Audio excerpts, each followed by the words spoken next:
I'm Mike McRoberts, and I'm going to discuss the operation of the MPX820 MIDI programmable mixer. The MPX820 is an 8-channel audio mixer that features programmability of all controls with the exception of the input trim and the headphone level. This programming information can then be stored into memory, and it has 99 memories to store into. Let's take a look at the back of the MPX820 and one of the input channels. Each input channel of the MPX820 has an electronically balanced microphone connector. This is used to connect to low impedance microphones. Above that is a microphone pad switch. This switch is used to adjust the sensitivity of this microphone input to work with microphones of different outputs. If you should notice distortion in your sound when using a microphone, move this switch to either the -20 or the -40 position. Below the microphone input is a switch which allows you to choose which input you wish to use. If it's in the mic position, you can use the electronically balanced mic input. If it's in the instrument or line position, you use the line input jack. The instrument position is used to connect to instruments with lower output levels, such as electric guitars, and the line position is used to connect with instruments of higher output levels, such as synthesizers. If you would like to add an effect to just one channel, you can do that by inserting the effect into the channel patch jacks. You would come out of the patch out into the effect that you're using, and then out of the line out of the effect back into the input of the channel patch jacks. This allows you to use things such as reverbs, compressors, delays just on one input channel. To the right of the input channels are two auxiliary inputs. These can be used to connect different MPX820s together, to use to connect synthesizers or other keyboards into it if you need extra channels, or for any use where you need extra input channels. Above each auxiliary input is an input selector switch. This allows you to adjust the level so that you can use these with either microphone, instrument, or line level sources. Below those is the effects send jack. This jack is used to send out the effects signal as set up on your front panel, which we'll get to in a moment, into a reverb or other such device so that you can add effects to your entire mix as a whole. You come out of your effects device back into the stereo return jacks here. Since there are stereo effects, this will allow you stereo effects returns. This will allow you to use this with stereo reverbs, stereo delays, and such effects like that. Now let's move to the front and look at an input channel. At the top of each input channel are two LEDs. The -10 LED glows green whenever you have a signal that's -10 dB or above in strength. The +10 LED will glow red whenever you have a signal that exceeds +10 dB in strength. You can use these LEDs to adjust your trim control down here. You essentially adjust the trim control so that you have a signal present and the -10 LED glowing as much as possible and only having the red LED flash on peaks in your sound. By adjusting it this way, you'll achieve the maximum signal-noise ratio out of the mixer. Below the trim control is the pre-fader monitor control. Pre-fader means that it is not affected by the movement of the channel fader, which we'll go into in a minute. The monitor control can be used to set up an independent mix of all 8 channels of the mixer that can be used to feed a monitor amplifier so you can hear yourself. Or you can also use it as an additional effects send if you need 2 effects sends. Below the monitor control are 3 bands of equalization: high, mid, and low. The high control adjusts and boosts or cuts high frequencies from 10 kilohertz and above. This is used for adjusting your overall treble response. The mid-range control affects frequencies at 1500 cycles. Once again, it boosts or cuts these frequencies so you can use that to adjust the mid-range of your sound. The bass control takes effect at 100 cycles and below. This is used to boost or cut the very low bass. By using these controls, you can adjust the tonal balance of the music that you're dealing with. Below the equalizers are the post-fader effects send. Post-fader means that for this effect send to operate, the channel fader must be up some. This control, in conjunction with the effects send jack that we went over on the back, is used to send the effects signal out to such things as reverbs, digital delays, etc. By adjusting varying amounts of this throughout the mixer, you can adjust a separate mix that will go out to your effects devices. Below the effects control is the pan control. The pan control allows you to adjust the stereo imaging of each channel. You can pan it all the way to the left, all the way to the right, or anywhere in between, and the mixer will adjust the stereo image of that channel wherever you have it set. And last in the input channel, at the very bottom, is the input channel fader. This fader allows you to adjust the overall volume of the instrument that you're dealing with. If at all possible, it is quite often good to set that into the gray or shaded area here, and then use your trim controls to further adjust your mix. Once again, by doing this, you can achieve a maximum signal-to-noise ratio. Now let's move on to the master section. The bottom four controls on the MPX820's master section control the level and panning of the auxiliary inputs. The red controls control the level of auxiliary inputs 1 and 2, and the gray controls control the panning or stereo imaging left and right of the two auxiliary input jacks on the back of the unit. Above that are the effects receive left and right. These control how much of the effects that come back into the unit. In other words, this will control how much reverb you actually hear in your mix. By turning this up, this will control the overall level of your effects. To the left and the bottom is our master fader. The master fader controls the overall volume of the mix. In other words, this is your master volume. And right above that are our master level indicators. These are LEDs that go up and down, either green or red, showing you your level. You can use these to adjust your overall mix out to the power amplifier. Last but not least in the master section is a rather unique control called fade time. Since the MPX820 is actually a programmable mixer, each one of the 99 programs contains a snapshot, or in other words, a picture of how all the knobs and controls are set. In other words, you can have 99 different mixes stored into the MPX820. The programmable fade time actually allows you to fade between these different mixes. That time can vary from 15 milliseconds to 15 seconds. To give you an example, if I have one mix where I want the volume to be loud, and then on the next one I want it to slowly go down to 0, what I would do is set one mix with my fader up like this, turn my fade time control till I get the desired time, set my next mix with the volume down here, and the overall effect as I change from mix to mix or patch to patch is the fader will slowly go down like this. When you use the fade time control in conjunction with some of the features we'll discuss later, you'll be able to simulate automated mixing.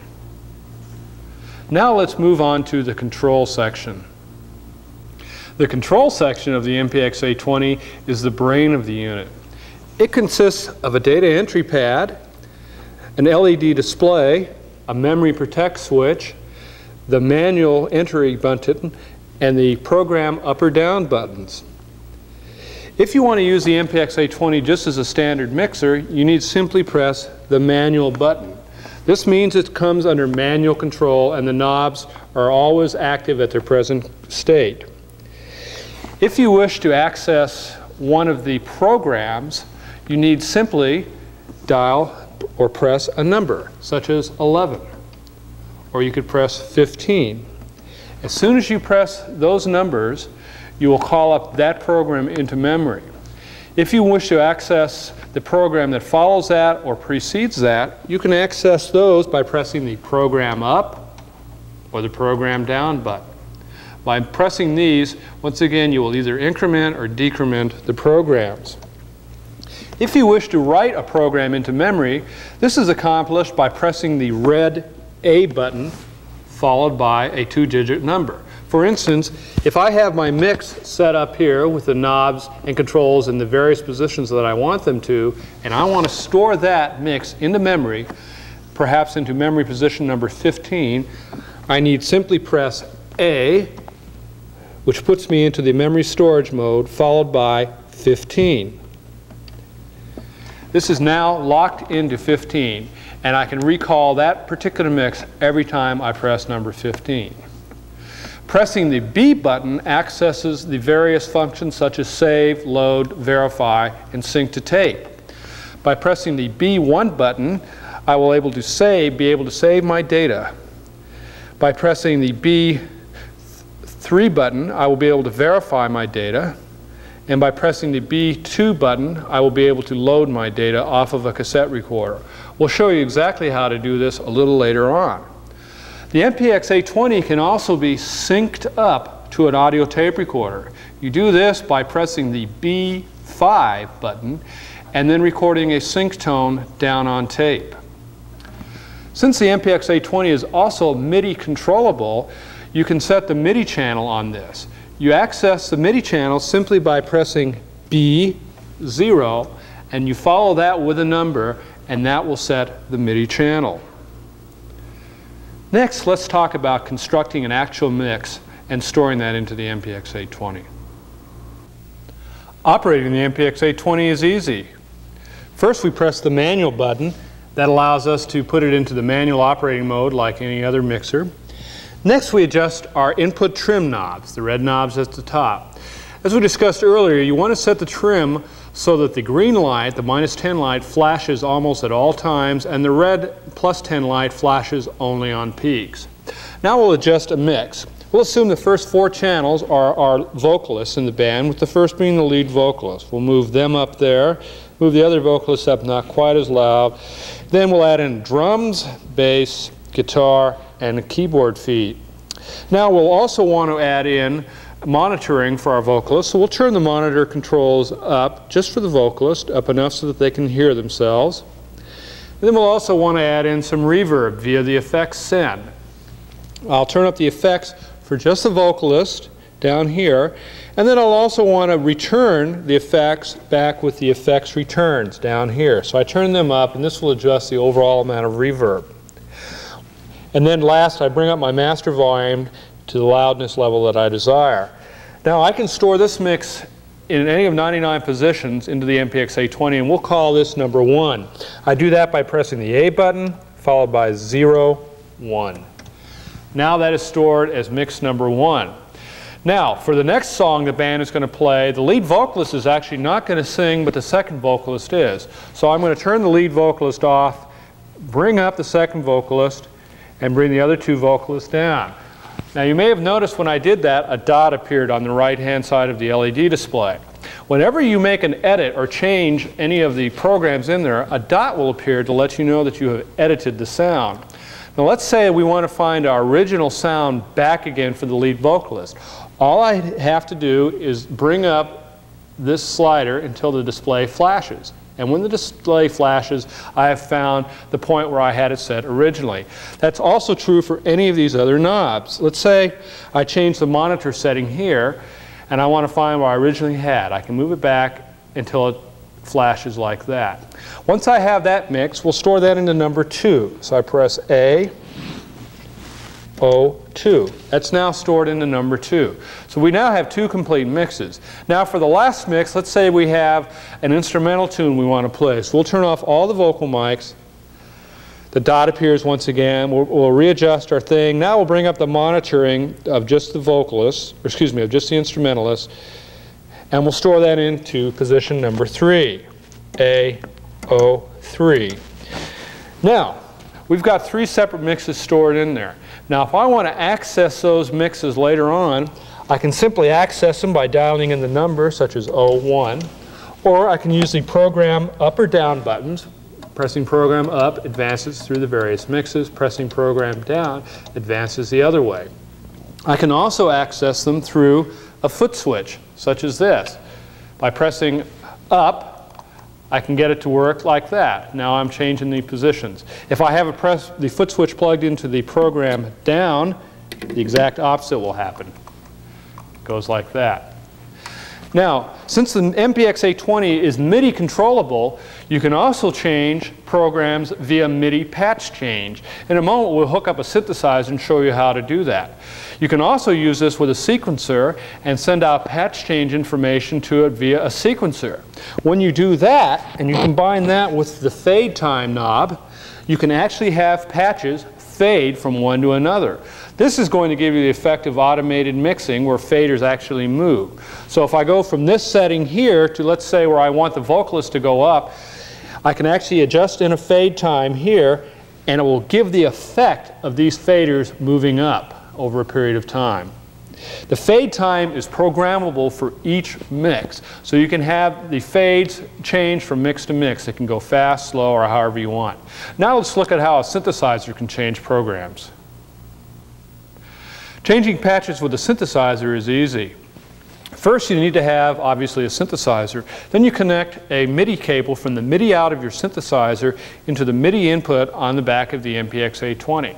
You need to make sure that they're set on the same MIDI channel. So to set the MIDI channel, as we discussed earlier, on the MPX820, you press B0 and then dial in the number you need.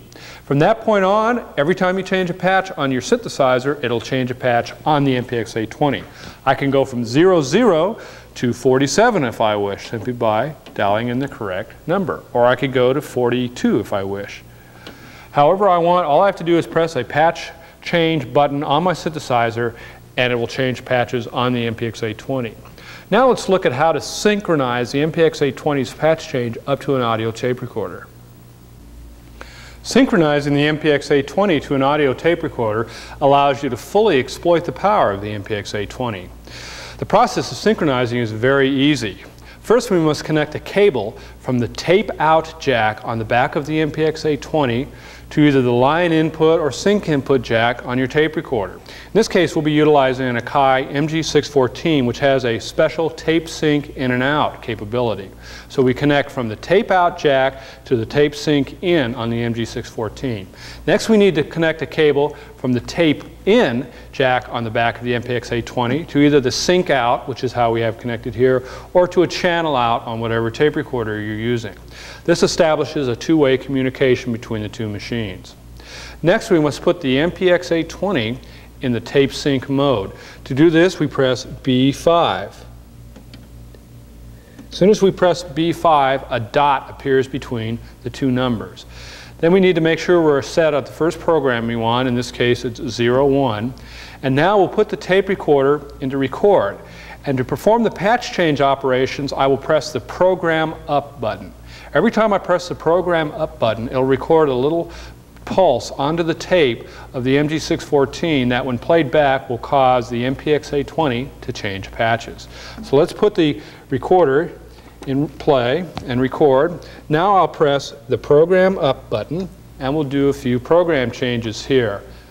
As I said, every time I press this button, it will send a little pulse to the tape recorder that will cause a patch change. Now we'll stop the tape recorder, rewind it, take it out of record standby. Now we press B5 on the MPX820 again to put it back in the normal mode and dial up the starting patch, 01, that we want. Now I'm going to press play here, and as the machine is playing through, it's going to change patches for us. There's 2, 3, 4, 5, and so on. Now that it's changing patches, if we have particular mixes programmed in there, we can actually automate our mixing by utilizing this fade time control. So I can have one section of music perhaps fade up while another one fades out, all in perfect synchronization with my tape recorder. Now, another nice thing about utilizing this feature is if you want to change just one element of the mix, you don't have to relay the sync code down each time. You can simply rename or re-edit that patch in here, and the sync tone down on the MG614 will remember and go to that patch immediately. So syncing the tape is very easy on the MPX820. Now let's look how to use the tape save, verify, and load functions. The MPX820 has 3 tape functions that allow you to save data from it to a tape recorder. Save, verify, and load. These are accessed via the B button on the data entry pad. You save your data to a data cassette recorder, such as the one I'm holding here. You want to use a data cassette recorder such as this rather than a home stereo type of recorder. We're also utilizing a short 3-minute data cassette. Utilizing short cassettes allows you to find your information much quicker. You need to connect a cable from the tape output jack on the MPX820 to the microphone input jack on your data cassette recorder. Then when we get this will allow you to save, and then when we want to play back, we will take this jack and take it from the earphone out jack back to the tape in jack on the MPX820. But we'll put this back to the microphone input jack. As I said, the tape functions are accessed via the B knob. To save some information, what we need to do is put our tape recorder into record, then press B1 on the MPX820. As soon as we press B1, an S will appear in the display, and then the display will start dumping its data. Let's do that. I press play, record and play on the data cassette recorder. Now I press B1. An S appears, and then the data will start dumping.